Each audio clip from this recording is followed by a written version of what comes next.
Napaka-sensitive naman ng ilong mo. Lahat ng tao may baho. Saka normal na naglalabas nun ng katawan ng tao. Akala mo ikaw walang baho no? Saka inaano ba kayo ng amoy ko?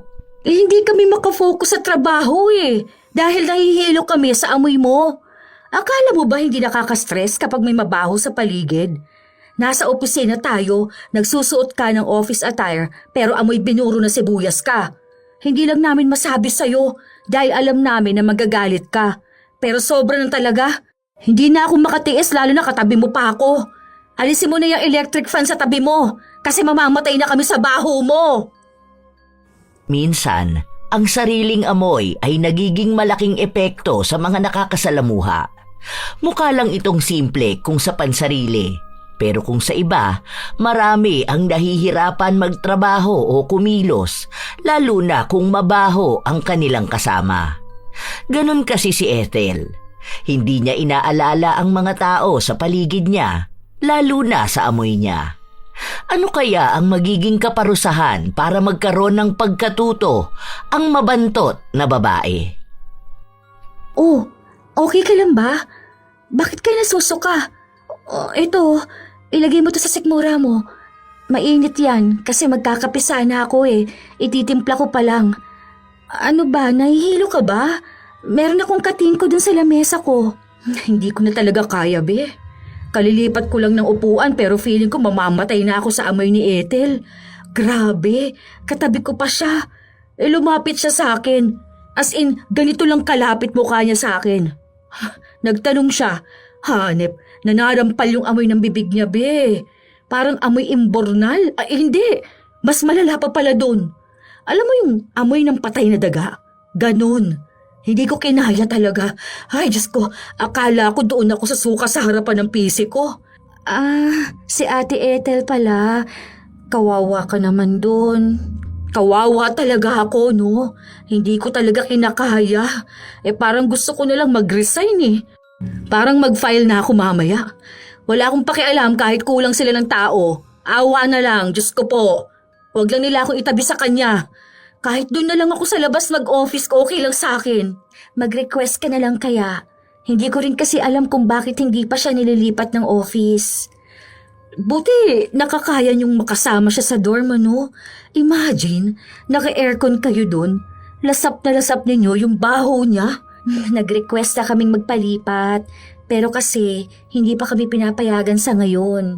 Wala raw available na rooms, kaya tinitiis na lang din namin.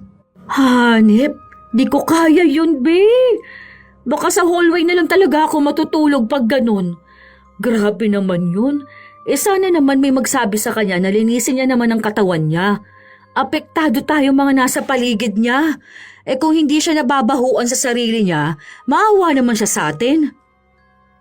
Walang ibang ginawa si Marlene kundi ang ireklamo ang katrabaho namin na si Ate Ethel. 1 taon pa lang ako sa trabaho ko habang si Ate Ethel naman mga 3 taon na. Sobrang baho niya talaga. Hindi ko siya nilalait pero mabantot talaga siya. Kakaiba ang amoy niya, parang hindi normal. Lumalabas talaga yon sa singaw ng katawan niya. Hindi ko naman masabi sa kanya na maligo siya. Dahil magkasama nga kami sa iisang kwarto, nakikita ko na hindi siya naliligo. Matutulog siya, tapos gigising siya at magbibihis. Tapos papasok na. Parang hindi ko rin siya nakikita na nagpapalit ng panty niya.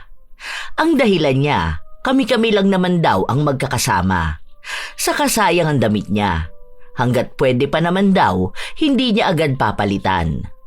Isang araw, bago kami pumasok sa trabaho, siya ang sinundan ko galing sa banyo. Nasuka pa nga ako dahil naiwan yung amoy niya. Amoy ng mabahong pribadong parte ng babae. Isang beses pa, naglabas ako ng saloobin sa kanya, lalo na nung 2 na lang kaming naiwan sa kwarto. Umalis kasi sa trabaho yung isa dahil hindi niya kinakaya na may makasama na ganito kabaho. Itong dorm pala na tinutuluyan namin, Lola Telang, bayad to ng kumpanya. Libre lang to. Kaya kung sino lang ang kasama namin, yun lang talaga. Kung gusto naming mangupahan ng bukod, hindi na yun sasagutin ng kumpanya. Dahil mahal ang gastos ng upahan at nagtitipid ako, kinakaya ko na lang ang amoy ni Ate Ethel. Ate, siguro maligo ka na lang tapos bili ka nung mabango na sabon kesa magpabango ka ng magpabango.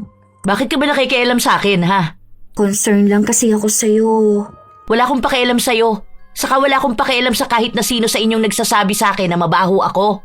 Hanggat wala ako naaamoy sa sarili ko, wala akong problema. Kung may naaamoy kayo, baka sarili nyo yun. Hindi naman sa ganon, te. Hay leche! Bahala kayo sa buhay nyo! Padabog siyang umalis, pero naiwan ang amoy niya. Humahalo ang mabaho at mabango. Kaya mas masakit sa ulo. Bago ako lumabas, binuksan ko ng kaunti ang bintana para habang nasa trabaho kami ay sumingaw naman ang amoy sa loob ng dorm. Natatakot nga ako, baka kasi kumapit na rin sa akin ang amoy niya. Baka hindi ko rin naaamoy ang sarili ko. Kaya lagi akong nagtatanong sa mga kasama ko kung ano ang amoy ko. Hindi ako mabaho. Hindi naman. Maligo ka lang palagi. Huwag kang tutulad doon sa kadorm mo. Baho niya kanina. Tapos ang tapang pa ng amoy ng pabango niya. Grabe yun. Ang sabi sa akin nung dati namin kadorm, may problema daw kasi sa pang-amoy si Ate Ethel. Para bang hindi siya masyadong makaamoy. Kaya siguro hindi niya rin naaamoy ang sarili niya, no? Paano yun? Nirereklamo siya. Bakit kaya hindi siya tinatanggal, no? Kulang sila sa tao, tapos may kayang gawin yung mabantot na yun dito sa work na siya lang may alam. O ito ha, wag mong sasabihin sa kanya. Hindi naman kami nag-uusap nun eh. Nag-try na silang tanggalin siya pero hindi talaga kaya. May naging trainee ata siya, tapos hindi niya tinuturo yung trabaho na yun para hindi siya matanggal. Tapos kahit anong gawin ng iba, hindi nila kaya. Ah, yun yung sa mga sales niya? Oo, ganun nga. Ayan, naamoy ko na naman siya. Papasok yan dito. Ano ba yan? Kailan namang lunch, oh? Grabe. Nasusuka na naman ako. Ay. Maya-maya nga, pumasok si Ate Ethel. Lumapit siya sa amin. Anong ulam mo, be? Uy, lumpia ba yan? Pakagat naman ako. Kakagat lang ako, ha. Kumagat nga siya. Tapos balak niyang ibalik sa plato ko yung kalahati. Pero pinigilan ko siya at sinabi na kanya na lang yun. Nakita ko kasi na may sumama dun sa kinagatan niya. Galing yun sa ngipin niya. Para bang tinga na kinain niya kanina. O baka kahapon kasi hindi naman siya naglilinis ng ngipin niya. Ang sarap nito, be. Saan mo ito nabili? Doon sa labas, te. Yung matanda doon na nagbebenta. Oh, meron pa kaya? Ang dami pa naman nung bumili ako, kaya siguro meron pa. Bibili nga ako. Hindi na nakakain si Marlene dahil sukang-suka siya. Pumagitna ba naman sa amin si Ate Ethel, tapos yung bandang kili-kili niya nakatapat sa bandang mukha ni Marlene. Sensitibo pa naman ang pang-amoy niya, kaya konting baho lang o di niya gustong amoy, bumabaliktad na ang sikmura niya. Nababahuan naman ako, pero parang medyo nasanay ang ilong ko. Nakasama ko ba naman sa iisang dorm, pero may pagkakataon talaga na hindi ko kinakaya. Isang araw, wala kaming pasok nun. Hindi na ako lumabas dahil ang akala ko lalabas si Ate Ethel, pero nasa loob lang talaga siya ng dorm. May dumating din pala akong order nun dahil tinatamad nga akong lumabas. Ano yan, be? Milk tea? Di ka nagsabi sa akin bibili ka. Akala ko kasi tulog ka, te. Cravings ko rin kasi yan ngayon eh. Pengi ako. Patikim lang ako. Isang higop lang. Hindi kasi ako sanay nagpapasip-sip ng inumin ko, te. Ang arte mo naman. Konti lang naman iinumin ko. Gusto ko lang makatikim ulit ng milk tea. As in talaga, konti lang. Ayoko talaga, te.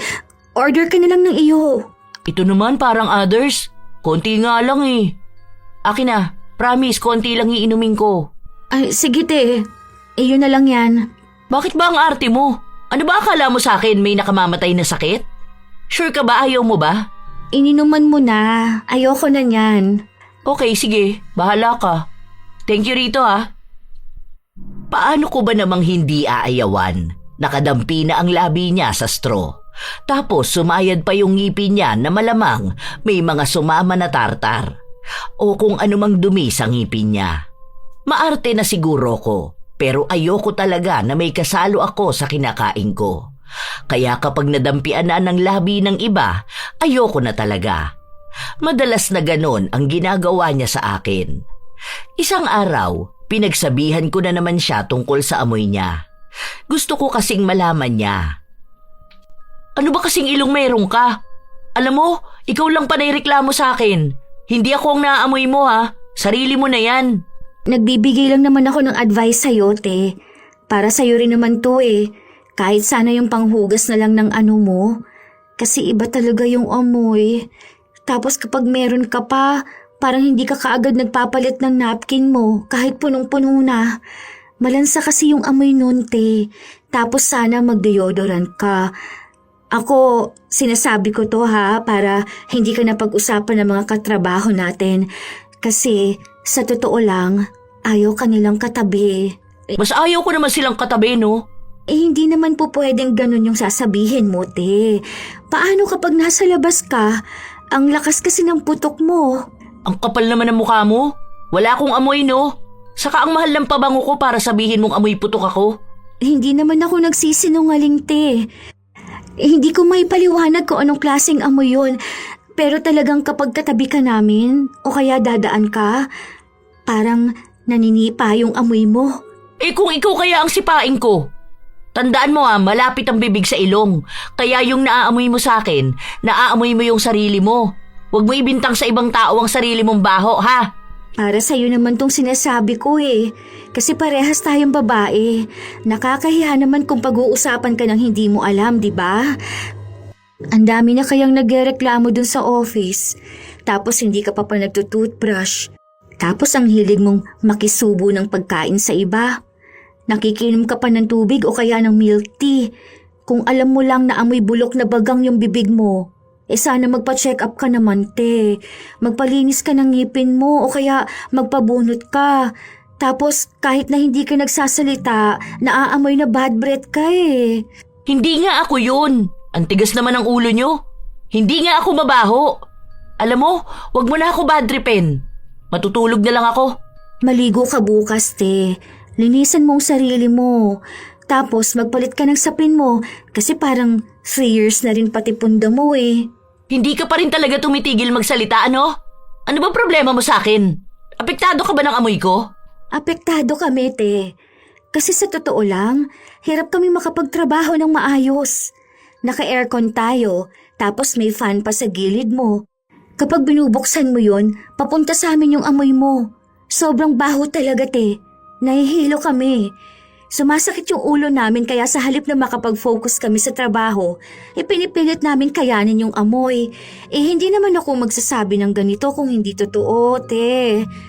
Wala lang talaga silang lakas ng loob sabihin sa'yo kasi nga magagalit ka. Bahala kayo dyan. Basta alam kong hindi totoo yung pinagsasasabi mo. Wala akong putok dahil wala naman ako naaamoy na mali sa sarili ko. Tamad kayo magtrabaho, yun ang totoo. Kaya hindi kayo kumikilos. Isisisi niyo pa talaga sa akin, ha?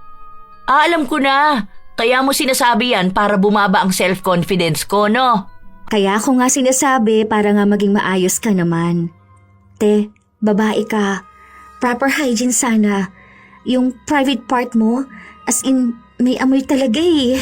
Tapos kapag naguhubad ka pa ng sapatos mo, ang baho ng paa mo. Tapos madalas, tinatapat mo pa sa electric fan.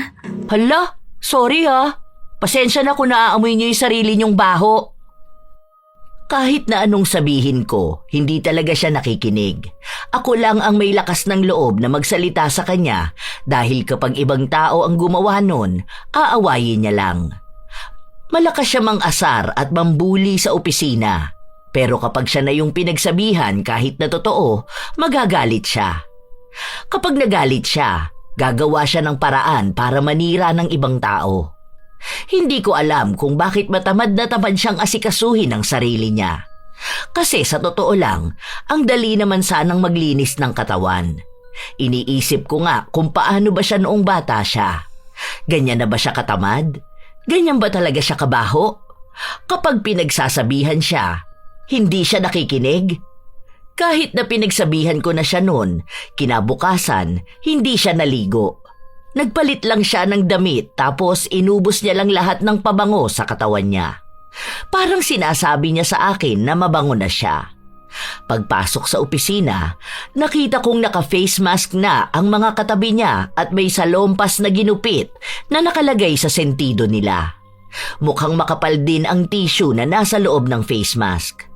Nagpatuloy ang trabaho hanggang sa nagsalita si Marlene. Baka naman pwedeng wag mo nang itaas ang kilikili mo at ipahangin niya sa electric fan. Grabe ng toxic ng hangin eh. Nalalanta na yung halaman. Baka kami naman mamatay niyan. Bakit ba pati ito pinakikialaman mo? Pinapawisan ang kilikili ko eh. Yun na nga. Pawis ang kilikili mo kaya mas mabaho yung naaamoy namin. May nakasalpak na nga nakatingin ko sa ilong ko, mas nangingibabaw pa rin yung bantot mo. Naka-face mask ka, kaya yung amoy ng hininga mo yung naaamoy mo. Kapag kasi pinagsasabihan kang amoy baktol ka, hindi ka nakikinig. Maligo ka naman sana. Hindi yung puro kapabango. Hindi ka naman naglilinis ng katawan mo.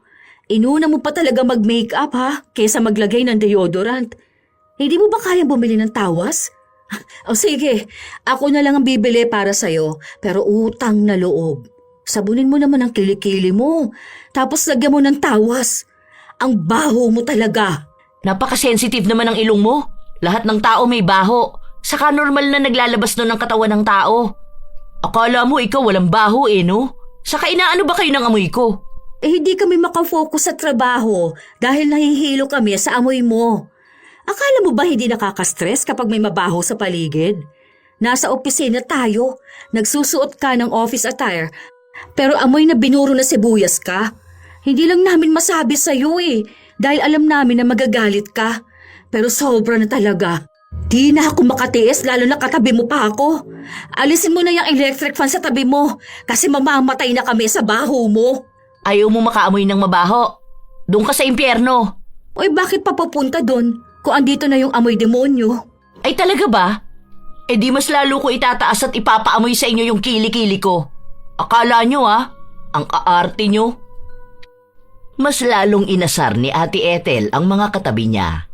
Sinasadya niya talaga na ipaamoy ang kilikili niya.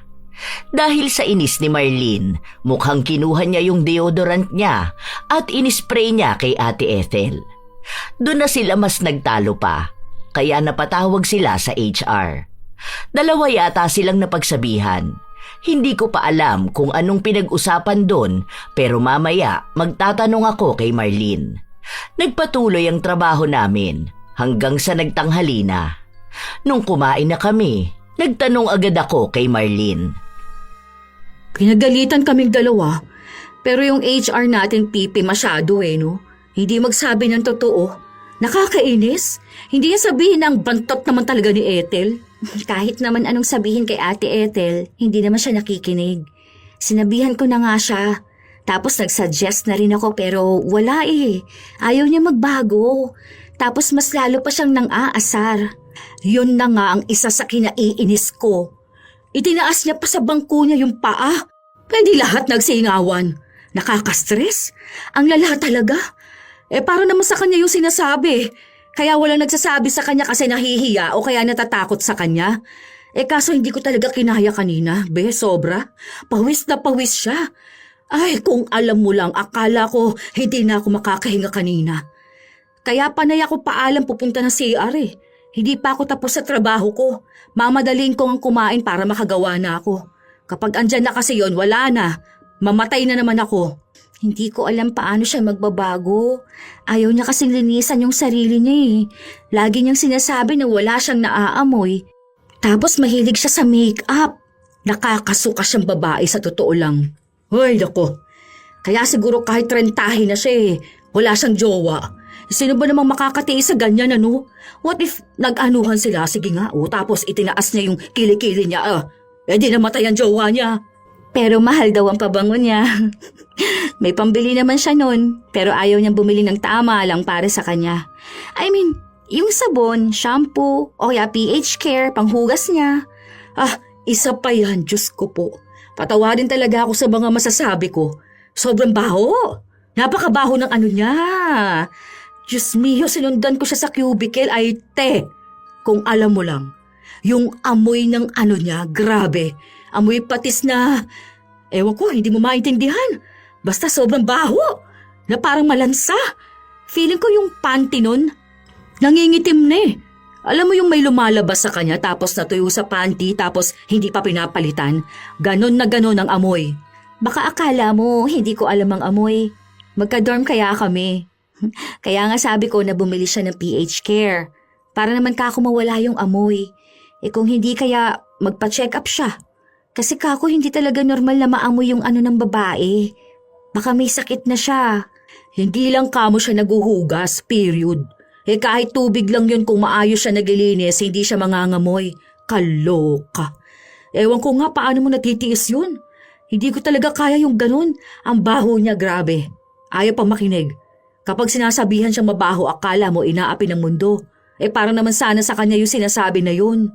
Oo nga sana magbago naman na si Ate Ethel ano.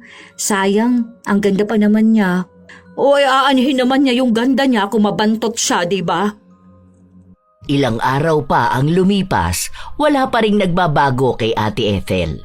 Minsan pinaaalalahanan ko siya pero ayaw niyang tanggapin na may kakaiba talaga siyang amoy. Hilig niya rin kasing kumain nung pagkain na sumisingaw sa katawan niya. Madalas yun pagkain ng ibang bansa, lalo na yung maraming mga pampalasa saka mga sibuyas. Yun din ang naiisip kong dahilan kung bakit hindi umaayos ang amoy niya. Wala akong pasok noon, umuwi ako sa amin. Dun lang ulit ako nakalanghap ng sariwang hangin. Pero noong kinagabihan na, umuwi na rin ako. Nakasakay ako noon sa LRT. Punuan pero nakaupo ako. Noong bumukas ang pinto sa isang estasyon, napansin kong pumasok si Ate Ethel. Medyo malayo siya sa akin pero tanaw ko ang reaksyon ng mga katabi niya, lalo na nung itinaas niya ang kanyang kamay. Halos mahimatay na yung katabi at nasa unahan niya. May isang ginang na sinita siya pero di ko narinig kung ano ang sinabi sa kanya. Alam mo na nga nasiksikan dito ang arte mo pa. Malamang halo-halo na ang amoy ng mga tao rito. Kung ayaw mo naman pala makaamoy ng pawis o mabaho, sana nagtaksi ka na lang, di ba? Napaka-arte mo naman. Akala mo ang ganda mo no? Mukha ka kayang likod ng binti na puro varicose veins.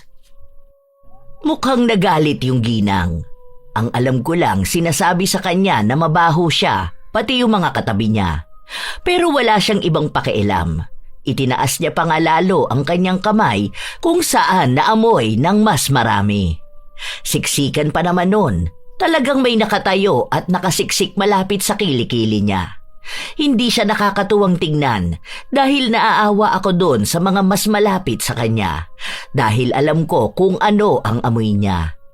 Iisang istasyon lang ang binabaan namin pero hindi ako lumapit o sumunod sa kanya dahil nahihiya ako. Ewan ko kung paano niya ako nakita noon habang naglalakad ako papunta sa sakayan ng jeep. Andyan ka pala? Di mo man lang ako tinawag. Hindi kita nakita, te. Wala kasi ako sa lamin eh. Ay, malabo rin pala mata mo? Oo, te. Pabalik ka na ba sa dorm niyan? Pupunta muna akong palengke, may bibilihin ako. Wala na kasi akong sabon panlabi eh. Sama na pala ako. Bibili lang ako ng sibuyas at kamatis. Gusto kong kumain nun mamaya. Ako na lang bibili. Bakit? Para namang hindi tayo magkakilala niyan. Ang layo mo naman sa akin. Tara nga dito. May jeep na doon, te. Sakay na ako. Puno na ata. Doon ka na lang sa susunod. Huy, sama na ako. Napatakip ang mga nasa jeep matapos naming sumampa. Yung nasa tabi ko, inamoy niya pa ang sarili niya kung siya ba yun. Yung isa naman na nasa tapat, sa akin sila nakatingin na para bang ako yung mabaho. Hiyang-hiya ako noon. Tapos kinakausap pa ako ni Ate Ethel. Hindi ko na alam kung bababa na ba ako o titiisin ko na lang ang panghuhusga ng mga tao. Sa akin kasi sila nakatingin. Baka mamaya may makakita sa akin sa susunod tapos ikwento nila na ang baho ko. Nawawalan pa naman ako ng kumpiyansa sa sarili ko kapag naaamoy kong mabaho ako. Nung huminto na sa palengke, hindi ako bumaba pero bumaba noon si Ate Ethel. Parang nalaman niya lang na wala ako nung umandar na ang sasakyan. Nung nawala siya, nagsimula nang magsalita ang mga tao. Ang baho nga raw. Anong klaseng babae ba siya? Noong nasa dorm na ako, maya-maya lang din ay dumating si Ate Ethel. Bakit naman di ka bumaba? Akala ko ba pupunta ka ng palengke? Hindi na pala, te. Gusto ko na kasi matulog inaantok na ako. Di ka ba sasama mamayang gabi? Doon sa team dinner? Hindi ko alam. Depende. Kapag sinipag ako na lumabas mamaya, baka kasi matulog na rin ako Sumama ka na. Minsan na nga lang may team dinner. Masaya yun. Doon daw tayo sa VIP. Doon sa isang room tapos magpa-party-party tayo doon. Sayawan, ganun. Ang saya nun. Maligo ka muna pala, te. Bakit? Ano ba kinalaman ng pagligo ko doon? Kasi nasa loob tayo ng room. Ibig sabihin nun, kulob. Baka naman hindi mag-enjoy ang mga tao doon. Pasimple ka rin talaga no? Yung ugali mo kakaiba. Kadalasan talaga sa mga maaamo yung muka, sila pa yung mga masasama ang ugali. Masama na pala ang ugali ng isang tao kapag nagsabi siya ng totoo. Nanlalait ka anong akala mo? Hindi panlalait yun. Dinidirekta na kita kasi walang ibang nagsasabi sa'yo. Ewan ko kung bakit hindi ka pinagsabihan ng mga magulang mo noon tungkol sa amoy mo. Kasi imposible naman na hindi nila alam yan. Kasi bago namin naamoy yan, naamoy na nila. Wala namang kasing problema sa amoy ko. Puro ka walang problema. Nahihirapan na ngang huminga yung mga tao sa paligid mo. O yung kanina sa LRT, nakita ko yun. Yung pangit na babae na feeling mabango? Hindi ko alam kung anong sinabi niya sa'yo, pero mukhang totoo naman talaga. Sige, kumampi ka dun. Yun naman ang gusto mo yung bumababa ang tingin ko sa sarili ko. Hindi ko sinabi na bumaba ang tingin mo sa sarili mo. Kung iintindihin mo lang sana ng maigi ang sinasabi ko, maayos mo kung anong mali sa'yo. Kasi kami talaga yung nahihirapan. Kung alam mo lang na yung 8 hours na katabi ka ng mga katrabaho natin, parang wala na yung katapusan sa kanila. Kasi nahihirapan silang huminga Walang maayos na hangin na dumadaloy sa kanila kasi lahat na lang naaamoy nila mabaho. Hindi ko to sinasabi para magsabi ng sama tungkol sa'yo ha. Gusto ko naman kasi na umayos ka na magbago ka.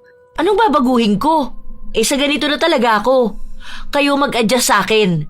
Kung ayaw nila sa amoy ko, wag silang makiamoy. Mag-resign sila, di ba? Kung yung mga tao sa public ayaw makaamoy, mag-taxi sila para solo nila. Iba-iba naman ang mga tao na nakakasalamuha natin Kaya wag mong pilitin na baguhin ang isang tao. So, ayaw mo magbago? Gusto mong magstay sa kung ano ka noon? Gusto mo habang buhay na sasabihin nilang maganda ka sana, kaso napakabaho mo? Ang dali lang naman sanang linisin ang sarili, te. Mag-shower ka. Ang daming tubig. Magbabad ka dun. Tapos bumili ka ng mabangong sabon para kapag naliligo ka, sasama sa balat mo yung amoy. O ano pa ba? Yung shampoo mo. Mura lang din naman ang toothbrush. Magkano lang yan sa grocery, te? Mas mahal pa nga yung iPhone mo. Hanap ka rin ng murang dental clinic. Pabunot ka ng ngipin. Palinis ka na rin tapos bili ka ng deodorant. Ganun lang yan kadali. Kapag nasanay kang gawin yun araw-araw, hindi mo namamalayang hindi ka na bumabaho. Baka magkaroon ka pa ng ibang kaibigan, di ba? Baka magkaroon ka pa ng manliligaw. Hoy, ang dami kong manliligaw, no? Baka gusto mo ipakita ko sa'yo sino mga kachat ko. Nagkakandara pa sila dahil ang ganda ko. Ang ganda mo nga, ang baho mo naman. Malamang online lang yan, no? Chat lang yan. Maamoy ba nila yung putok mo? Huwag mo na lang kasi akong pakialaman. Hindi ko rin naman kailangan ng maraming kaibigan, no? Mga plastic naman ng mga babae. Basta ako nagsasabi lang ako sa'yo. Kanina sa jeep hiyang-hiya ako Kasi ang akala ng iba doon ako yung mabaho. Yun ang dahilan kung bakit hindi ako bumaba ng jeep para pumunta ng palengke. Baka kasi mamaya isipin ng ibang tao na ako yung amoy putok Yan! People pleaser ka kasi. Gusto mo laging maganda ang tingin ng ibang tao sa'yo. Hindi ka nagpapakatotoo sa sarili mo. Gusto mo yung makikita nila lahat na lang maganda sa'yo. Yung kalinisan ng katawan, hindi yun hinihingi ng ibang tao na makita sa'yo, no? Dapat yun yung gusto mong makita sa sarili mo. Ay, huwag na lang tayo magtalot eh. Tumatalsik sa akin yung laway mo. Kapag natuyo pa naman yan, amoy imburnal. Hindi ko na lang siya pinansin kahit na wala siyang ibang ginawa kundi ang magdaldal. Isinarado ko ang kortina ng kama ko para lang hindi ko siya makita. Ayaw niyang makinig eh. Bahala na lang siya sa buhay niya. Nakakapagod naman din siyang pagsabihan na mabaho siya. Hanggang sa isang araw, nagkaroon kami ng isang malaking kliyente. 3 kami na magpe-present doon. Si Ate Ethel, ako at si Marlene. Si Ate Ethel ang gumawa ng ipe-present namin. Ang sabi ko pa nga sa kanya, kahit 2 na lang kami ni Marlene na humarap sa kliyente. Magaling naman sana siyang magsalita. Kaso ang kinatatakot namin, baka yung amoy niya ang ikasira pa ng sanay malaking offer na makukuha namin. Kaya isang araw, bago ang pakikipagkita sa kliyente, nag-usap kami ni Marlene. Ayaw niyang pumayag dahil baka raw kunin natin yung credits. Baka raw hindi natin siya isama kapag naipasa natin yung deal. Naku, hindi naman tayo ganun, no? Sinabi ko nga sa kanya na baka tayo pang masira ang reputasyon dahil mabaho siya, no? O ayun, munti ka na kami magsabunutan kanina. Kaso hindi ko pinatulan. Ayokong hawakan yung buhok niya, ang lagkit kaya nun. Ang oily. Alam mo yung parang amoy bunbuna na naarawan tapos kinuskusan ng sibuyas. Ganun ang amoy ng ulo niya. Amoy ulo talaga, literal. Ay, basta ako tumigil na ako dyan. Suko na ako. Di ko na siya pinagsasabihan kahit nasa dorm kami. Ayoko nang paulit-ulit na lang sabihin sa kanya na mabaho siya. Kung may magic lang ako, kontrolin ko talaga siya na maglinis ng katawan niya. May kulam kaya na ganun? Di ba yung sa mga napapanood ko, yung manika, kinokontrol nila tapos ang mangyayari, yung gustong ipagawa sa kanya. Totoo kaya yun? Tangik, hindi naman totoo yung kulam na yon, no? Fiction lang yon, imbento lang yon. Hoy, totoo kaya yun? Yung kakilala nga ni tita ko nakulam yun eh. Try ko nga yun. Bahala ka dyan. Nakakatakot naman yun, ano? Mas nakakatakot naman yung amoy ni Ethel, no? Hindi ko alam kung tinotoo nga yun ni Marlene. Kasi hindi naman talaga ako naniniwala sa mga kulam na yan, Lola Telang. Ilang araw ang lumipas, haharap na kami sa kliyente. Pero pagpasok pa lang namin sa isang silid kung saan naroon ang kliyente, umalis na agad ito. Walang sinabi sa amin, walang paalam, walang paliwanag kung bakit. Basta umalis lang. Ilang sandali lang, pinatawag kami ng boss namin. Galit na galit siya dahil nga umayaw na yung kliyente. Pinaliwanag namin na hindi naman namin naipresenta ang offer at ang sabi sa amin dahil daw wala kaming maayos na paglilinis sa sarili at sa katawan. Ang ibig sabihin pala ng kliyente namin na amoy niya yung kakaibang mabaho na galing sa katawan ni Ate Ethel. Hindi pinay yung kliyente, pero parang galing siya sa bansa na talagang gusto niyang malinis ang taong kakausapin niya. Hindi ko naman siya masisisi.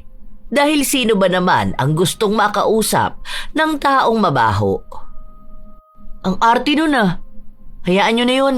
Ang taong nakakaamoy ng mabaho, yung sarili nila ang naaamoy nila. Sayang yung commission dun. Okay na yung presentation eh. Sana kasi naliligo muna no bago humarap sa client. Hello? Ano na naman pinaparinig mo sa akin dyan? Magtatalo pa kayo. Wala na nga yung client. Paano? Hindi naman sana mawawala yung client kung may isa dyan na alam ang proper hygiene. Hindi yung mga tao sa paligid niya ang mag-a-adjust sa baho niya. Kaya ayokong kasama sa team yan eh. Paano? Lagi inaatrasan ng kliyente. Hindi pa matuto. Tumatandang paurong. Ayos ka. Buisit ka pala eh. Ano ba? Tumigil na nga kayo. Ang kulit niyo naman eh. Dito pa kayo sa office magtatalo. Kahit mag-away pa kayo, kahit magbugbugan pa kayo, walang mangyayari. Hindi pa rin natin nakuha yung client.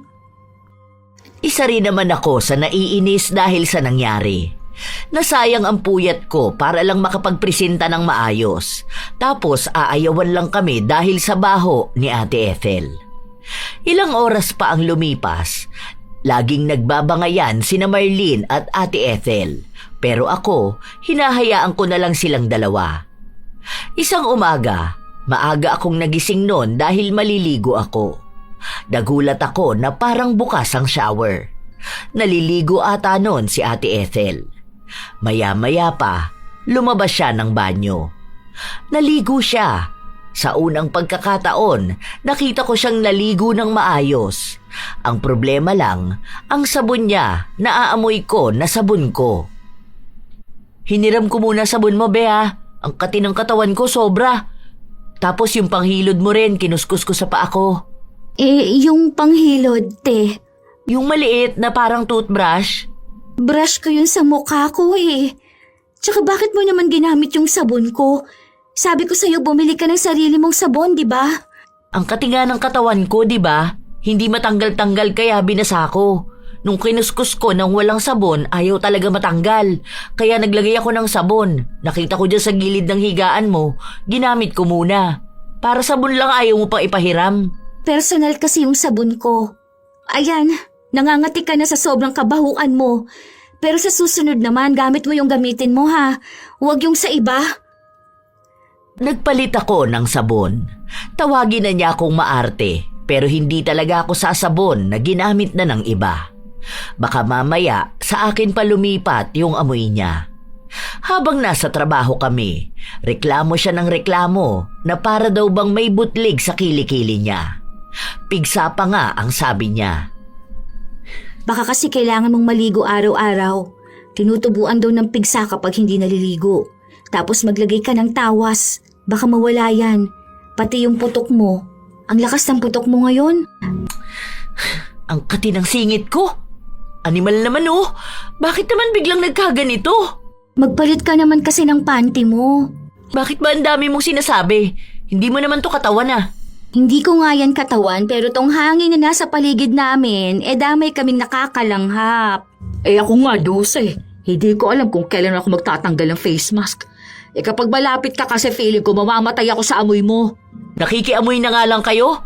Hay, kainis! Kati talaga, sobra. Ang sakit naman kapag kinakamot at kinukuskus. Hay, buisit naman talaga. Ang kati talaga, oh. Ligo-ligo din kasi. Pwede ba manahimik ka, ha? Hindi ka naman nakakatulong sa akin eh. Ikaw ba itong nakakatihan ng ganito? Tumutulong na nga kami sa'yo eh. Ikaw kaya yung ayaw makinig sa amin. Maligo ka kasi. Yung maayos na ligo tapos linisin mong sarili mo. Magtawas ka, ganun. Para naman makahinga-hinga kami rito, oy. Akala ko nga dahil sa nangyayari kay Ate Ethel, itutuloy-tuloy na niya ang paglilinis sa kanyang katawan. Pero hindi pala. Parang tinitiis niya pa rin ang katikati niya. Basta wag lang siyang maglinis ng katawan. Ramdam ko na ginagawa na lang niya yon para manginis ng mga tao sa paligid niya. Isang gabi, pagka-uwi namin, kating-kati siya sa katawan niya. Be, pwede bang pakamot naman ako ng likod ko? Ha, ayoko nga ate. Hindi na madadaan sa kamot yan ano.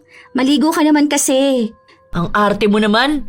Magpapakamot lang naman ako eh. Ang kati talaga. Sige na. Maligo ka dun oh. Hindi yan gagaling kung hindi ka maglilinis ng katawan mo. Alam mo ba na kapag hindi ka naglilinis ng katawan mo, binabahayan ng bakterya ang balat mo? Normal na may bakterya ang balat natin. Ang kati talaga. Pakamot ako, sige na oh. Saglit lang. Ang kati, grabe. Ayoko nga. Baka kapag kinamot ko yan may libag na papasok sa kuko ko. Tapos mabaho.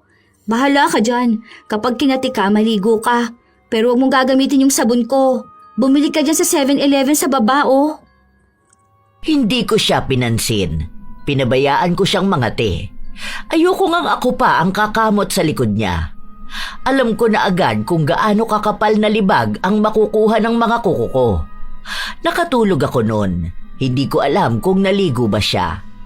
Pagpasok ko kinabukasan, maaga ako sa opisina kaya kami pa lang ni Marlene ang naroon. O ano, kumusta na yung amoy demonyo na kadorm mo? Yung pamatayang pabango? Ewan ko dun. Tulog pa siya nung umalis ako. Binaon ko nga yung gamit ko eh. Andito yung sabon ko, yung toothbrush ko, tapos yung panghilod ko. Ay, tinakas ko sa kanya. Wala akong tiwala sa kanya, no? What if yung tuwalya mong ginamit niya? Uy, wag naman. Nag-overthink siya. Lalaban ko na lang yun. Parang ano naman kasi, bayan. Ewan ko, kung natatamaan ata ang ego niya kapag sinisita siya sa amoy niya. Ayoko naman maging plastic na hayaan siyang mangamoy ng ganong kabaho. Mas malala nga ngayon eh. 'Di ba? Ang lansa niya kasi meron siya. Mas malansa sa dorm kasi yung isang napkin niya buong araw na yun, hello. Tapos natanggalin niya lang kapag magpapalit na siya. Kahit na puno na yun, natutuyo na lang ata. Hala, kaya pala, ibang amoy niya sa baba, ano? Ang tapang din. Sana nga maligo na siya. Magpalit na rin sana siya ng higaan niya. Nanggigitata talaga sa dumi. Kaya kada babangon siya ang baho niya rin. Amoy higaan na inamag na. Ewan ko lang ha kung anong gagawin niya dun sa katawan niya. Nangangati kasi siya. Alam mo ba kung bakit ganon? Hindi ka. Pinakulam ko kasi siya. Ha? Hoy, baliw ka. Totoo ba? Oo nga. Di ba sabi ko sa'yo papakulam ko siya? O pero ano, hindi naman yung masama na nakamamatay, no? Ano lang, parang mild lang na parusa sa kanya ba? Meron palang ganun eh. Akala ko nga hindi yun totoo kasi 2 months ago ko na yun pinagawa tapos hindi naman tumatalab sa kanya. O tapos ngayon, ayan, nagkaroon siya ng butlig sa katawan niya. Kapag natuto na siyang maligo saka mag-ayos ng sarili niya, yung asina, matuto na siyang magkaroon ng disiplina. O ayun, magiging magaling na rin siya. Baka may balik naman sa'yo yung kulam. What if ikaw naman yung mag-amoy putok? Tangik, wag naman oy. Mabaho ba ako? Di naman ah. Hoy, hinukuskus kong kilikili ko ha. Tapos naglalagay ako ng deodorant, no? Dove pa kaya gamit ko? Tagal ko rin naliligo, no? Habang nag-uusap kaming dalawa ni Marlene, dumating naman si Ate Ethel. Nakakapanibago kasi naligo siya. Himala na naman. Akala ko makikipagmatigasan siya sa kati niya sa katawan. Pero kahit na naligo siya, ang baho niya pa rin. Amoy putok pa rin siya. Hindi naman ata siya nagsabon o baka hindi siya marunong maglinis ng katawan niya. Yung tamang paraan. Pero siguro wala namang taong ganon. Hinayaan ko na lang siya. Minsan naliligo siya, minsan naman hindi. Pero lagi pa ring may kumakati sa kanya. Ayoko na siyang pagsalitaan pa kasi baka bumalik na naman siya sa walang ligo-ligo. Kapag pinapansin kasi siya o kaya ay pinagsasabihan, mas lalo niyang pinapalala ang amoy niya. Dumating ang Pasko. 3 araw kaming walang pasok noon kaya umuwi ako sa bahay. Nung bumalik ako sa dorm, naabutan kong nandoon si Ate Ethel. Ang bilis mo naman yata nakabalik. Di ba malayo ang bahay ninyo? Hindi naman ako umuwi. Saan ka pala nagpunta? Dito lang ako nag-celebrate ng Christmas, pati naman New Year. Bakit? Ayaw mo bang umuwi sa inyo? Ano namang gagawin ko dun? Para makasama mong pamilya mo. Hindi mo ba sila namimiss? Hindi ka ba nila hinahanap? Hindi naman ako mahalaga sa mga yun, no? Magkakaaway ba kayo? Nilalayuan nila ako eh. Saka wala naman akong pakialam sa kanila, no? Bakit ka nila nilayuan? Baka kasi dahil sa amoy mo? Kasi yun na nga ang sinasabi ko sa'yo, di ba?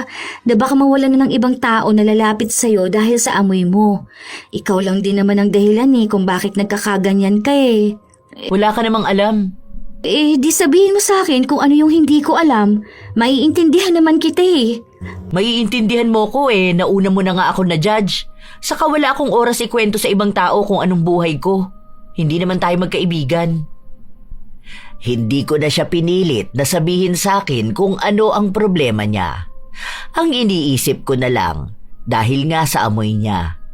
Baka nagsawa na rin ang pamilya niya sa kanya na lagi na lang siyang pinaaalalahanan. Nung sumunod na taon, maayos naman ang lahat sa trabaho namin. Sadyang si Ate Ethel, hindi pa rin talaga siya nagbabago. Bagong taon na, amoy last year pa rin. Diyos ko naman, uy! Hoy, umayos ka nga dyan. Huwag mo nang asarin. Magbabago rin yan. Tingnan mo nga bagong ligo siya ngayon. Bagong ligo nga siya, pero ang baho niya pa rin. Hanggat hindi niya inaayos ang paglilinis niya sa sarili niya, magiging mabaho pa rin yan. Mas lumalala pa. Dapat diregaluhan ko siya ng sabon at panghilot eh. Hindi nga yan umuwi sa kanila eh. Kahit ng New Year, hindi ko alam kung saan siya nag-celebrate. Paano kasi siyang uuwi sa kanila wala pang ang New Year, amoy putok na siya. Hindi nga. Kawawa kaya siya. Oh, hindi niya ba yun alam na pati pamilya niya nababahuan na sa kanya? Mukhang may iba pang dahilan na hindi natin alam eh. Basta ang alam ko lang, ang bantot niya. Sana mawala na yung putok niya para makahinga naman ng mga tao dito sa office. Parang titiisin na lang niya yung kulam sa kanya kesa linisan ang katawan niya. Parang wala na rin ata siyang pag-asa na magbago no? Hindi ko rin naman alam kung anong isasagot ko dahil hindi ko naman alam kung may balak pa bang magbago si Ate Ethel. Lalo na kung hindi niya rin naman naaamoy ang sarili niyang baho. At kapag naamoy ng iba, parang sa ibang tao niya pa isinisisi na nababahuan sa kanya. Ilang araw lang din ang lumipas, lagi pa ring problemado si Ate Ethel sa mga katikati niya sa katawan. Ay, buisit naman talaga! Ang kati, grabe! Hindi na ba mawawala itong mga kati na to? Hindi na ako nilubayan, buisit! Pwede bang ipatanggal ko na lang tong balat ko? Pati dito sa kilikili ko hindi na nawala. Paano ka ba naliligo? Bakit pati pagligo ko kailangan mo pang alamin? Wala naman. Nagtatanong lang ako. Kung hindi naman makakatulong sa pag-unlad mo, wag mo nang alamin. Baka kasi hindi ka marunong maligo. Anong tingin mo sa akin, tanga? Pati ba naman pagligo hindi ko pa alam? Iniinsulto mo ba ako? Hindi naman sa ganun. Kaya nga ako nagtatanong, di ba? Kasi kaya baka ganyan ang amoy mo. Kasi hindi mo alam kung paano mo tamang lilinisan ang sarili mo. Kung nahihiya ka magtanong sa iba, pwede naman sa akin Pwede naman kitang turuan. Marunong ako maligo, no? Ayoko lang dahil ang dami kong ginagawa. Nakakatamad kaya yun. Ayoko na lang makialam. Pero kung gusto mo lang naman ng may magtuturo sa'yo, lapit ka lang sa akin. Hindi naman ito makakarating sa kahit na sino sa mga katrabaho natin. Kahit kay Marlene. Kung yun lang yung paraan para makatulong ako sa'yo na magbago naman ang amoy mo o kaya mawala yung nasa katawan mo. Usapang babae sa babae na lang ito. Kasi sa totoo lang, nasasaktan din naman ako kapag may nasasabi sa kapwa ko babae. Kahit hindi tayo magkaibigan tutulong naman ako sa'yo. Hindi ko alam kung bakit gano'n ang inalok ko sa kanya. Bigla ko na lang yun nasabi. Alam ko naman na wala naman sigurong tao na hindi marunong maligo o kaya ay hindi marunong maglinis ng sarili. Kasi bata pa lang itinuturo na yon. O kaya mag-search na lang siya sa Google kung paano ba ang tamang paraan ng pagligo ng tao. Pero kung hindi niya maintindihan, pwede ko naman siyang turuan. Yon ay kung gusto niyang matuto at magbago. Ilang linggo pa ang lumipas, hindi niya hinihingi ang tulong ko. Kaya hinayaan ko siyang mainis at umiyak sa pangangati ng kanyang katawan. Isang araw, nasa labas na naman ako. Nakasakay na naman sa LRT. Katulad ng inaasahan, laging punuan. Nakita ko na naman si Ate Ethel. Bahong-baho na naman sa kanya ang mga katabi niya. May isang lalaki na hindi naman ganon katanda. Katabi niya lang, galit na galit sa kanya pero hindi niya sinasagot. Kilala ko siya. Kapag sinabihan siyang mabaho ng sino man, pabalang niyang sasagutin. Pero hindi siya kumibo sa lalaki. Para bang hinahayaan niya lang na ipahiya siya. Nung bumaba na si Ate Ethel, bumaba na rin ang lalaki at pinagsasabihan pa rin siya. Ako naman, bumaba ako kahit na hindi ko pa naman estasyon. Sinundan ko sila. Mukhang magkakilala sila.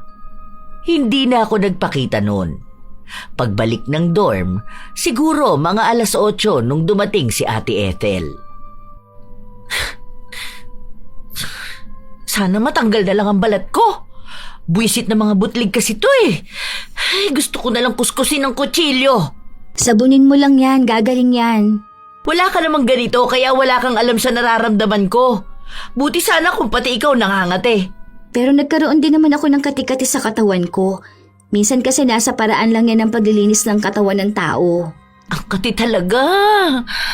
Ay, nakakainis. Ang irritable na ng balat ko. Puisit! Nakita kita kanina ah. Bakit hindi ka ata nakipag-away dun sa lalaki na inaaway ka? Ano bang sabi niya? Na mabaho ka? Ganon? Alam ko kapag pinagsasabihan ka ng ganon, pumapalag ka eh. Wala kang pakialam kung matanda na. Basta ipaglalaban mong sarili mo. Oh, bakit hindi ka nakapalag dun sa lalaki? Saan mo ako nakita? Sa LRT. Parang pinapahiya ka na niya eh. Hindi mo pa siya inaaway. Tapos sinundan ka pa ata niya kung saan ka pupunta. Kilala mo ba siya? Wala ka na ron. Ah, mukhang kilala mo nga. Tatay mo ba? Hindi siya kumibo. Dumiretso lang siya sa higaan niyang ayaw niyang palitan ng sapin. Hindi ko na inulit ang tanong ko dahil mukhang ayaw naman niyang sabihin kung ano ba ang ugnayan nilang dalawa ng lalaki. Isa pa, hindi ko rin naman dapat pakialaman ang buhay niya. Kung may balak siyang sabihin kung sino yun, hindi siya tatahimik na lang basta. Isang araw, habang kumakain kami ni Marlene, may nabanggit siya sa akin. Mukhang katulad lang din doon sa nakita ko. Basta, lalaki yun eh. Tapos parang panot na. Medyo hawig sila. Baka tatay niya yun. Tapos sinisigawan siya dyan sa labas. As in, dinuduro talaga siya, be. Sabi pa sa kanya, kababae niya raw tao ang bantot niya. Ganon. Amoy putok. Nakakahiya nga raw. O tapos wala raw tatanggap sa kanya kasi ang baho-baho niya. Hindi siya pwedeng makasama sa iisang bahay kasi halatang dugyot siya. Basta, mas malala pa sa akin magsalita. Di ko na maalala yung ibang sinabi sa kanya. Kung ako sigawan at pagsabihan ng ganun sa labas, naku po, baka umiyak ako ha. Sabihan nga lang akong amoy pawis ako, naiiyak na ako sa hiya eh. Teka, yung lalaki parang may balat dito banda sa tenga? Dito ata sa kanan? Oo, ganun nga. Teka, nakita mo ba yun? Basta dito banda, tapos may peklat pa nga yun eh. Yun lang naalala ko. Pero kahawig talaga ni Ethel. Kung hindi niya tatay yun, baka kamag-anak niya. Yun nga ata yung lalaking galit din sa kanya sa LRT eh. Baka nga tatay niya. Kasi hindi siya sumasagot eh. Sabi ko na magkakilala talaga silang dalawa eh. Kasi sinusundan siya talaga. Baka nga. Kasi kapag hindi niya kaano-ano yun, kawawa sa mga sagot niyang walang kwenta. Ngayon, alam mo na kung bakit hindi siya umuwi nun? Kasi nga, ayaw siya ng pamilya niya. Kahit naman ako ayaw ko sa mabantot na tao Itakwil ko talaga siya. Ano kayang dahilan kung bakit siya ganyan? Kasi nga, dugyot siya. Period. Hindi, baka may problema siya. Mental health? Mental basta yung parang may problema siya na hindi niya masabi. Naawa tuloy ako sa kanya. Ang lalako pa naman mang-judge sa kanya noon. Be, normal lang naman na mang-judge ka kung malala ang baho. Sana naglinis siya ng katawan niya kung ayaw naman pala niyang mahusgahan siya, di ba? Kaso hindi niya ginagawa. Mas lalo tuloy lumalim ang kagustuhan kong alamin kung ano bang buhay ni Ate Ethel. Malakas ang pakiramdam ko na may kinalaman ng kabataan niya sa nangyayari sa kanya ngayon. Pero ayaw ko naman siyang pilitin. Hahayaan ko na lang siyang magsabi siya sa akin. Baka kapag naramdaman niyang ligtas siya sa akin, aamin din siya. Hanggang sa isang araw na wala kaming pasok. Hindi ako umuwi. Nasa dorm lang ako. Begising ka ba? Bakit? Hindi ka ba aalis? Hindi naman. Ang hirap magbiyahe ngayon eh. Baka wala akong masakyan. May traffic lang ako. Dito na lang ako magpapahinga. Bakit? Aalis ka ba? Hindi naman. Wala naman. May sasabihin ka ba sa akin? Hindi. Wala. Okay na pala. Sige, pero kung may sasabihin ka, okay lang naman din sa akin. Sabihin mo na lang kaagad. Huwag na yung paligoy-ligoy pa. Sobrang baho ko ba talaga? Alam mo na kung anong sagot ko dyan. Hindi ko na kailangang ulitin. Hindi ko alam kung paano ko sasabihin eh. Pero paano ba maligo ng tama? Yung pagligo talaga na ginagawa nyo. Yung maayos na nakakatanggal ng baho. Huwag mo ko tawanan ha. Nagtatanong ako ng seryoso. O yun lang pala eh. Sana kanina mo pa sinabi. May sabon ka na ba? May shampoo ka na? May binili ka bang toothbrush? Turuan na lang kita. Meron naman, kaso di ko alam kung tama yun. Nakita ko lang sa Google eh. Tapos pinagbibili ko. Dinampot ko na lang yung kapangalan. Pero hindi ko alam kung paano gamitin yun. Nahihiya lang akong kausapin ka eh. Baka kasi, alam mo yun, hindi ako sanay humingi ng tulong sa iba eh. Lalo na yung ganito na dapat alam ko. Sa dami kong natutunan sa buhay at sa trabaho, yung pagligo pa hindi ko alam. Okay, sige. Ganito. Kapag naligo ka, di ba, bubuksan mo yung shower. Tapos, babasain mo yung buong mong katawan. Isabon mo yung binili mo. Then, banlawan mo. Tapos, magsabon ka ulit. Tapos, maghilod ka. Kapag tapos nun, yung shampoo naman sa anit mo. Tapos, ganito gawin mo, te. Diba? Nakuskus mo na sa anit. Dito naman sa strand. Pero ako kasi sa anit lang tapos conditioner na sa baba ng buhok ko. Kapag tapos mong maligo, toothbrush ka na. Tapos, hilamos ka na. Then, magpunis ka na ng katawan mo tapos maglagay ka ng deodorant. Ganun lang yun kadali. Sige, maliligo na ako ngayon. Magtatanong na lang ako sa'yo kapag di ko alam paano gagawin ha. Huwag mo kong tatawanan na kahit na nakakahiya tong pinaggagawa ko. Go lang, tuturuan kita sa iba pa. Ay, huwag mong kakalimutan maghugas ha. Alam mo na kung ano yon. Hindi ko alam kung seryoso si Ate Ethel na nagpapaturo sa akin kung paano maligo. Kasi hindi ko naman maisip na may mga tao pala talaga na hindi alam ang tamang paraan ng pagligo. Habang nasa loob nga siya, tinatanong niya pa sa akin kung kailangan niyang kuskusin kung anumang parte ng katawan niya. Ako naman, sinasabi ko kung kailangan. Nung natapos na siyang maligo, tinuruan ko kung paano ang tamang paglalagay ng deodorant. Hindi ko alam na hindi pala niya alam ang ganon. Diba? Mas masaya at mas maganda kapag naliligo ka. Kapag malinis at mabango ka. Kaya mo naman pala yung ganyan. Nagpakabaho ka pa ng sobra. Sabi sa'yo madali lang yung ganyan eh. Kung sana noon mo pa ginawa yung ganyan, hindi ka sana iniwasan ng iba. Hindi ko naman maamoy ang sarili ko. Ganun naman ata minsan no? Di naaamoy ang sarili. Kaso ako kasi talagang walang naaamoy sa paligid ko. Minsan lang pero mabilis din mawala. Seryoso ka ba talaga na hindi mo alam paanong maligo ng tama? Ano bang gawa mo nung bata ka? Anong pagligo ang ipinapakita ng mga magulang mo? Oo. Ang alam ko lang magbabasa ng katawan, tapos konting sabon, tapos banlaw, tapos na. Bihis, tapos pabango. Ganun lang. Tapos nung bata ako, hindi ako pwedeng maligo araw-araw kasi ang hirap ng tubig nun eh. Kapag naliligo ako, ang ginagamit ko yung pinagbanlawan ng kapatid ko. Sinasala yun sa planggana, tapos yun na gagamitin ko. Kaya akala ko ganun lang yun. Ay bakit? Hindi ba itinuro ng mga magulang mo kung paano maligo? Bata pa lang tayo, alam na nating maligo. Kung may amoy putok, dapat itinuro sa'yo paano maglagay ng tawa sa kilikili mo. Wala namang pakialam sa akin ang mga yun eh. Hindi naman ako mahal ng mga magulang ko. Yung nakita mong lalaki, tatay ko yun. Noon hindi ako pinapansin nun. As in hindi talaga kami nag-uusap dalawa ah. Kapag nasa bahay ako, kahit tingnan di niya ginagawa. Kailan lang ako pinansin nun? Nung ang baho ko tapos nakakahiya raw sa mga tao sa paligid namin. Seryoso ba? Mukha ba ako nagbibiro? Kaya nga wala akong pakialam sa sarili ko eh. Kasi wala namang may pakialam sa akin. Kaya hinayaan ko sarili ko. Kasi bakit ko pa ba aalagaan kung wala naman nag-aalaga sa akin nun? Parang ayaw na nga ako mabuhay ng mga magulang ko nun eh. Kaya ayun, siguro nadala ko na hanggang sa paglaki ko. Hindi ko alam na ganyan pala yung pinagdaanan mo. Pero kahit na, dapat kahit na hindi ka nila mahal mahal mo yung sarili mo. Alagaan mo kung hindi ka nila kayang alagaan. Kasi sa totoo lang, ikaw talaga yung may kakayahan na mahalin ang sarili mo. Hindi ko rin naman niya natutunan noon. Wala nga nagturo sa akin, di ba? Elementary, high school, hanggang college ako. Walang nagsasabi sa akin kung mabaho ba ako. Wala sa mga naging kaibigan ko. Wala nga akong pang-amoy. Mahina yung naaamoy ko, kaya paano ko malalaman kung mabaho ako? Dahil hindi ko alam na mabaho ako, hinayaan ko sarili ko. Kaso, hindi ko naman alam paano magtatanggal ng baho.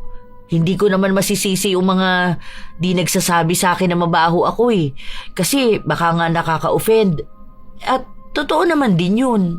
Pero sinasabi ko sa'yo noon na mabaho ka, di ba? Pero dito ko sinasabi kapag tayong dalawa lang. Kasi ayaw ko rin naman na mapahiya ka. Alam mo naman, ego na rin siguro. Inangkin ko na lang din siguro yung baho. Kasi hanggat hindi ko naman naaamoy, wala namang problema sa akin. Saka yun lang din yung paraan ko para mapansin. Kasi sa totoo lang, bata pa lang ako noon, wala nang pumapansin sa akin. Kaya nung naging mabaho ako, parang nakikilala nila ako. Sa maling paraan pa ako nakilala, no? Pero sana ngayon baguhin mo na ang sarili mo, ha? Kasi kung alam mo lang gaano kahirap sa aming mga naaamoy ka. Ang baho kasi talaga eh. Tsaka parang limitado na lang yung hangin sa mundo. Tapos ang mapupunta pa sa amin yung may amoy pa. Sana nga kayanin ko na, no? Bigla ko na lang din kasi naisip na baka tama na yung mga masasakit na salita na naririnig ko sa ibang tao. Na baka tama na yung pinapakita ko na wala akong pakialam. Pero ang totoo nun, nasasaktan ako. Na mabaho ako, pero wala naman ako magawa. Kapag ba sinabi ko sa kanila na hindi ako marunong maglinis ng sarili ko, seseryosohin ba nila ako? Pagtatawanan pa ako, kasi ang tanda ko na. Paghuhugas lang kapag may regla, hindi ko pa alam. Paghuhugas lang kapag may regla, hindi ko pa alam paano ang tamang paraan eh. Nanonood nga lang ako nun sa YouTube paano maglagay ng napkin sa panty. Kasi walang magtuturo sa akin. Sorry ha, kung na-judge kita. Hindi ko naman kasi alam na ganyan pala kahirap sa'yo yan eh. Hindi ko lang din kasi talaga kinakaya yung amoy mo. Tapos nasa iisang dorm lang tayo. Iniisip ko pa nga na sobra naman yung katamaran mo eh. Oo nga pala, yung higaan mo magpalit ka ng mga sapin mo ha. Yung punda mo, yung kumot mo. Ako na lang din magtuturo sa'yo paano maglaban ng tama. Yung sa panty mo tsaka sa ibang gamit mo sa katawan mo. Tsaka yung sinabi ko sa'yo na pagpapalinis mo ng ngipin mo. Magpabunot ka ng ngipin kasi bulok na yung bagang mo eh. Yan yung isa sa dahilan kung bakit ang baho ng hininga mo. Ito kayang nasa katawan ko. Yung mga butlig na to, mawawala kaya to? Tapos yung dito sa kilikili ko. Di ba sabi ko parang meron akong pigsa ata? Paano kaya to gagaling? May iniinom daw na gamot sa ganito eh. Matatanggal yan, basta gawin mo lang ang mga turo ko sa'yo kung paano ka magkakaroon ng malinis na katawan. Akong bahala sa'yo, kahit na hindi mo naaamoy ang sarili mo, magiging mabango ka. Nakinig naman sa akin si Ate Ethel. Kung anong sasabihin ko sa kanya, yon ang ginagawa niya. Tuwing umaga, bago kami pumasok, nauuna akong maligo. Tapos siya na yung susunod. Minsan, nahihirapan siyang pilitin ang sarili na maligo, pero lagi kong pinapaalala sa kanya ang kagustuhan niyang magbago. At hindi siya magbabago kung mananatili siya sa dati niyang ginagawa. Halos 1 buwan na ganun. Araw-araw kong itinuturo sa kanya ang tamang paraan para alagaan ang sarili niya. Doon na nagbabago ang amoy niya. Hindi naman kasi ganong kadali na nawala ang amoy niya dahil nga matagal na panahon yung nanatili sa kanyang katawan. Pawala na ng pawala ang baho niya, hindi gaya noon na nananapak talaga. Isang tanghali, sabay na naman kaming kumain ni Marlene. O siguro naman pwede na ako magtanggal ng face mask, ano? Ang galing! Buti naman natuto na siyang maligo at maglagay ng deodorant. Sabi sa'yo eh, nagbabago talaga ang mga tao. Anong ginawa mo? Ako? Wala ah. Siya nagbago sa sarili niya. Hindi ko naman mababago ang isang tao, no? Sa kanila pa rin naman manggagaling ang pagbabago. Oh, in fairness, mas maganda siyang tingnan kapag ganyan na malinis siya. Tapos hindi siya yung sobrang bantot. Yung anghit niya na gumuguhit sa ilong ah. Diyos mio. Oh, teka, ikaw naman. Ano nang balak mo doon sa kulam? Kawawa naman siya. Hindi naman nawawala yung mga butlig sa katawan niya. Tapos lagi siyang nangangati. Kahit na madaling araw naririnig ko siyang nagkakamot eh. Ewan ko kung nakakatulog siya na maayos. Hindi ko rin alam eh. Hindi ko na kasi makita yung mangkukulam. Nakita ko lang yun nung sa kung saan eh. Hindi ko alam kung saang lupalop na siya ngayon pero sabi niya kapag nagbago daw si Ethel, mawawala yun. Ayan, gumawa ka ng kasalanan na hindi mo alam paanong aalisin. Masama ang pangkukulam ha. Oy, bakit? May magandang dulot naman sa kanya. Natuto siyang maligo at maglinis ng katawan niya. Kahit na te, hindi pa rin natin alam kung anong pinagdaraanan ng tao. Kaya wala tayong karapatan na magparusa sa kanila, no? Hindi maganda ang pangungulam, okay? Gawan mo yan ng paraan kung paano mawawala ang kulam sa kanya. Ikaw rin, bahala ka. Baka bumalik sa'yo yun. Baka maging amoy demonyo ka rin. Yung amoy bulok na bagang. Tapos ano yung sinasabi mo? Amoy ihi ni Satanas. Hoy, kumatok ka naman dyan. Huwag ka magsalita at nakakatakot yung ganyan. Para kang ano rin eh, no? Ako, nagsasabi lang ako ate ha. Kasi nga gumawa ka na mali. Baka bumalik sa'yo, mali din. Basta, hihingi na lang ako ng tawad kay Ethel. Basta wag lang ako maging amoy ihi ni Satanas. Teka, nasaan ba yun? Kakausapin ko na lang siya. Hinayaan ko si Marlene na humingi ng tawad kay Ate Ethel dahil naniniwala pa rin naman ako, Lola Telang, na kahit na maganda ang intensyon ng isang tao, mali pa rin talaga ang lumapit sa itim na kapangyarihan. Hindi ko alam kung anong pinag-usapan ng dalawa pero mukhang nagkabati naman sila. Sila kasi ang madalas na magkaaway sa opisina. Nagkapatawaran sila, tapos naging maayos din. Mga isang buwan din ang lumipas na laging naglilinis ng sarili niya si Ate Ethel. Kusa na niyang ginagawa yon, kahit na hindi ko na ipaalala sa kanya. Minsan siya na nga yung nauunang naliligo kaysa sa akin. Hindi ko alam kung ano yung iba niyang binibili, pero meron na siyang nalalaman na mga kaartehan sa katawan. Mga pamahid, yung iba naman skincare. Natuto na siyang mahalin ang sarili niya. Naalagaan ang sarili niya na hindi niya nakuha noon sa pamilya niya. Isang araw, nakita ko na lang na sumasandok siya ng asin at inilalagay niya sa tabo na may tubig. Anong ginagawa mo, te? Ewan ko kay Marlene pero sabi niya maligo raw ako ng may asin eh. Tapos mga 9 days ata yun tuloy-tuloy para daw gumaling na tong mga butlig-butlig ko. Di ko alam kung saan niya yun nalaman. Pero kasi parang may napagtanungan daw ata siya, ganun.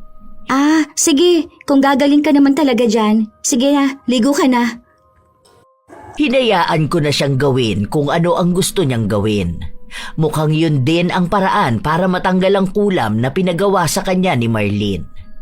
Noong nakapag-usap kami ni Marlene, sinabi niya na lumapit na siya sa albularyo, pinagamot na niya si Ethel at umamin siyang siya ang may gawa nun. Dahil kung hindi raw nalaman, baka ibinalik sa kanya ang kulam. Natakot siya, kaya napahingi siya ng tawad. Nangako rin daw siya na kahit na kailan ay hindi na niya gagawin yun. Nanaginip din daw kasi siya na nasa jeep siya. Tapos yung mga tao nakatakip ng ilong nila at bahong-baho sa kanya. Parang naging masamang panaginip na sa kanya. Tapos nakonsensya na rin. Basta ang alam ko lang din na wala yung mga butlig sa katawan ni Ate Ethel. Saka yung problema na sinasabi niya tungkol sa pigsa sa kilikili niya. Yun na rin ang naging simula para maging malinis at mabango siya. Minsan, tinatanong niya kung naaamoy ba na may mabaho sa kanya dahil wala nga siyang pang-amoy. Pero ang sabi ko sa kanya, kapag mabaho siya ay sasabihin ko sa kanya. Hindi ko na ililihim pa para malaman niya rin kung may kailangan siyang gawin. Ano te, uuwi ka ba sa inyo mamaya? Oo, uuwi ako. Ngayon nga lang ulit ako makakabalik dun eh. Kasi nga parang pinalayas na ako dun sa lugar namin dahil sa baho ko. Ayaw mo yun? Ngayon babalik ka na mabango ka na. Aba, hindi ka na nila pwedeng apihin doon ano? Mabango yung pinili kong pabango para sa'yo ha. Hindi siya matapang. Bagay sa'yo. Kinakabahan nga ako eh. Baka ano? Alam mo yun? Baka kapag nakita pa lang nila ako sa malayo lumayo na sila sa akin. Hindi mo na kasalanan yon. Kung ayaw nila sa'yo, ang sabi ko, piliin mong sarili mo, di ba? Kung hindi ka nila mahal, mahalin mong sarili mo. Kung hindi ka nila tanggap, di tanggapin mong sarili mo. Lagi kong sinasabi sa'yo, kung natanggal mong baho na matagal mong bitbit, kaya mo ring baguhin ang pananaw mo sa pamilya mo, sa buhay mo, at sa sarili mo. Alam mo, di talaga sapat yung salamat lang sa dami mong tulong sa akin. Ngayon, may kumpiyansa na ako sa sarili ko. Hindi ko na napapansin yung mga tao sa paligid kong nagtatakip ng ilong nila. Basta kahit na anong mangyari, huwag mong kakalimutan yung mga payo ko sa'yo. Mas maganda ka kapag mabango ka. Laging sinasabi ni Ate Ethel na malaki ang naitulong ko sa kanya, pero hindi niya alam na mas malaki ang naitulong niya sa kanyang sarili. Dahil natuto siyang baguhin kung ano ang nakasanayan niya. Hindi siya natakot na aralin ng simpleng bagay lang para sa iba, pero malaki na para sa kanya. Hindi rin naman ako makapaniwala na may nakilala akong tao na walang nagturo kung paano linisan ang sarili. Lumaki na walang nagsasabi sa kanya na mabaho siya. Doon ko lang din napagtanto na wala naman palang masama na magsabi sa isang tao ng totoo niyang amoy. Dahil minsan, baka hindi lang talaga nila naaamoy ang sarili nila, kaya hindi nila alam kung paano mababago. Sa ngayon, Lola Telang, nasa iisang trabaho pa rin kaming tatlo. Naging magkaibigan na nga sina Marlene at Ate Ethel. Silang dalawa ang magkatabi, tapos minsan nag-aasaran sila. Yung dating kinagagalit ni Ate Ethel, ginagawa na lang biro sa kanya. Kasi alam niya rin sa sarili niyang hindi na ganon ang amoy niya. May isang bagay din pala akong natutunan. Kapag nakakaamoy ako ng taong mabaho, naiisip ko na baka hindi talaga sila tamad. Baka hindi talaga sila dugyot. Baka hindi lang nila alam kung paano mahalin ang kanilang sarili. Siguro may ibang taong sinasadya, pero may mga tao pa ring hindi alam ang tama dahil walang nagturo sa kanila. Mahirap naman talagang magkaroon ng kasama na mabaho. Hindi dahil maarte ang mga tao, kundi dahil ang hangin ay para sa lahat. At kapag may isang taong pabaya sa sarili, lahat ay nadadamay. Hindi rin kasalanan kung mahilo o masuka kapag nakakaamoy ng mabaho dahil natural naman itong reaksyon ng katawan. Pero sa ganito, hindi lang naman ilong ang apektado, pati na rin ang pakikisama at ang pagbibigay ng respeto. Unti-unting umiiwas ang mga tao, hindi dahil galit sila, kundi dahil wala na silang lakas magtiis.